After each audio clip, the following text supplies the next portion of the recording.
Então, inicialmente, na verdade, muito antes dessa data aqui, ó, de 1803, 400 anos antes de Cristo, ou seja, há 2.420 anos atrás, né? Isso aqui faz 220 anos, olha só, percebam bem. E eu estou falando agora de mais de 2.000 anos atrás, os filósofos já refletiam e buscavam compreender de onde vinha tudo aquilo que é matéria. Como é que as coisas eram formadas, né? E a ideia que eles tinham é que existia uma partícula muito pequena e que ela, a menor partícula de todas, formava todo o resto, todas as outras substâncias. Mas por que, prof, que ele não está aqui nessa cronologia, ele não está sendo apresentado como um modelo atômico? Quando nós falamos de modelo, pessoal, nós estamos falando de teorias. Teorias, elas não são apenas pensamentos ou reflexões. Precisa haver experimento com comprovação acerca daquilo que eu estou pensando. Então, imagina, há mais de 2.000 anos atrás, nem tecnologia existia para isso, né?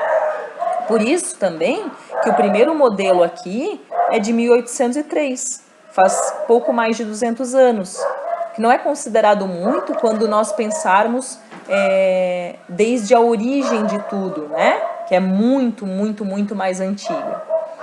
Então, o primeiro modelo, que é o modelo de Dalton, ele diz algumas coisas muito parecidas com o que falavam esses filósofos.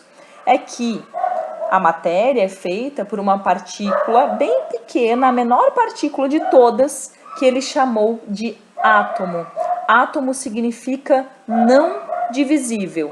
O que é isso? Como se eu pegasse um material e começasse a quebrar e chegasse num ponto que eu não conseguiria mais quebrar, tá? Isso é indivisível. E ele também falou que essa esfera, ele chamou de esfera, né?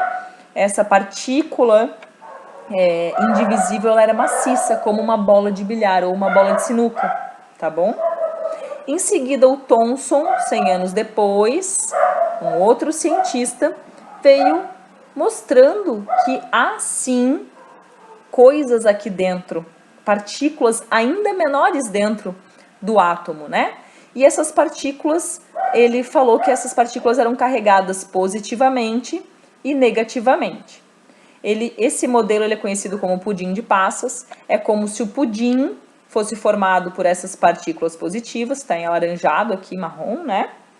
E as passas são as partículas negativas. Então, o Thomson, foi aqui que o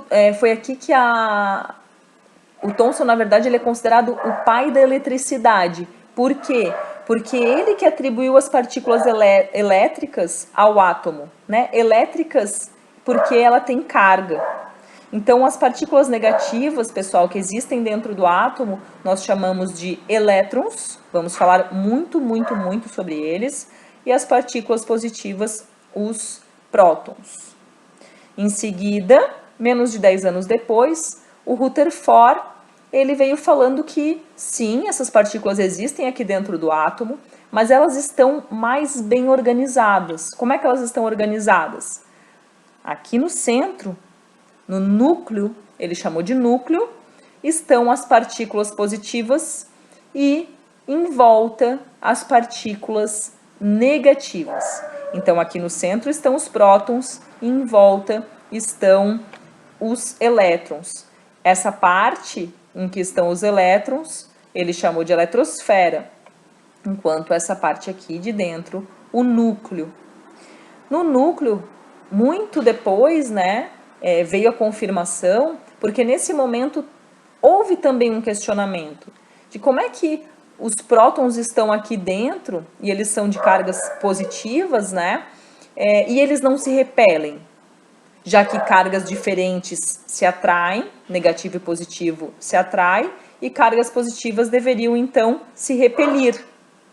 E daí veio a ideia de que deveriam haver outras partículas aqui dentro. E de fato, sim, há outras partículas dentro do núcleo que são os nêutrons. Os nêutrons, eles são partículas neutras, partículas sem carga, tá? Então são essas as 3 partículas que nós vamos estudar que tem dentro de um átomo. Em seguida, o modelo do Bohr, ambos trabalhavam juntos, eram pesquisadores, professor e aluno, né? Então olha só como a proximidade da teoria de ambos, né, dos dois. O Bohr, ele veio falar ainda que os elétrons, eles estão aqui na eletrosfera, no entorno do núcleo, né? E estão dispostos no que ele chamou de níveis de energia, que são esses círculos aqui nessa imagem, tá? Então aqui neste momento começa a se falar sobre energia dentro do átomo, né? E não apenas sobre as partículas com massa e volume, não apenas sobre matéria, tá? Por isso que nós vamos parar por aqui, porque o modelo que nós estudamos, né, a ideia de átomo que nós precisamos compreender para o ensino médio, para muita coisa, ela está baseada aqui. Tá? Então eu vou parar por aqui. Nos outros modelos mais recentes, o modelo atual é este último, eles já tratam muito como energia, tá? Vou passar esses slides, vocês fiquem à vontade para ver características mais detalhadas sobre cada modelo. Muito interessante esse aqui, só para vocês terem noção da dimensão, correto? O átomo está representado por um estádio de futebol, enquanto o núcleo do átomo é a bola, lá no centro deste estádio. Uma outra coisa importante, pessoal, que eu esqueci de falar, extremamente importante, aqui, ó. Já nesse modelo, quando foi atribuído que há prótons e nêutrons no núcleo, né, agrupado no núcleo, e os elétrons são essas bolinhas aqui, ó, vermelhas, estão no entorno, na eletrosfera, né? Este cara, o Rutherford, no experimento que ele fez, ele percebeu que a maior parte do átomo, ela é vazia, tá? Então já tem bastante informação sobre a estrutura do átomo. Tem tudo a ver com isso que eu acabei de demonstrar aqui. Então, um átomo, todo o estádio, o núcleo, lá dentro aqui, ó, no zoom, né? Os elétrons aqui no entorno, mas a maior parte deste estádio está vazia. Eu vou passar um pouquinho adiante aqui e no próximo vídeo eu vou retornar. Eu vou apenas mostrar para vocês. Eu retorno aqui no próximo vídeo, tá? Aqui, esse ponto é, na verdade, um resumo do que nós vimos até agora, esse momento, que é muito importante nós sabermos, tá? Então, resumindo a aula de hoje, e a partir de onde estaremos estudando e compreendendo um átomo. Ele apresenta 3 partículas dentro dele, prótons, nêutrons e elétrons, tá? Elétrons, normalmente a gente trabalha com um E, ao invés de ficar escrevendo, tá? Um E com um tracinho em cima, assim, um símbolo de menos. Enfim, prótons, nêutrons e elétrons. Elétrons apresentam carga negativa. Prótons apresentam carga positiva.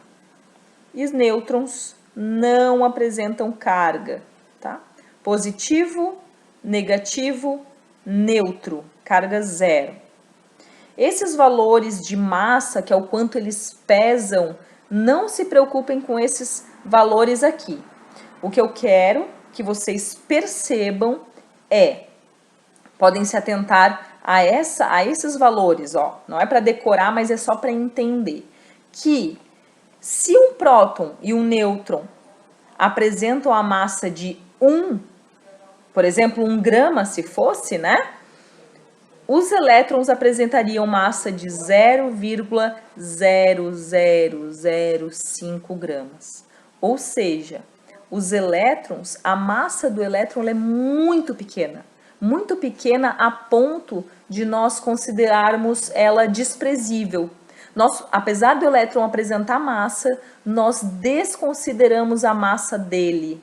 A única coisa que realmente tem uma massa significativa dentro do átomo são os prótons e os nêutrons. Então percebe que naquele estádio inteiro de futebol, a única coisa que pesa aqui, se eu colocar na balança um átomo, se eu pudesse colocar um único átomo na balança, né? Um único eu não posso, mas posso colocar vários deles juntos para que possamos entender melhor, né? Mas de todo um estádio de futebol, a única coisa que tem massa dentro dele é a bola, que é o núcleo, que é onde estão os prótons e os nêutrons, tá? Então, bem nessa partezinha menor de todas é ali que se concentra a massa dos átomos.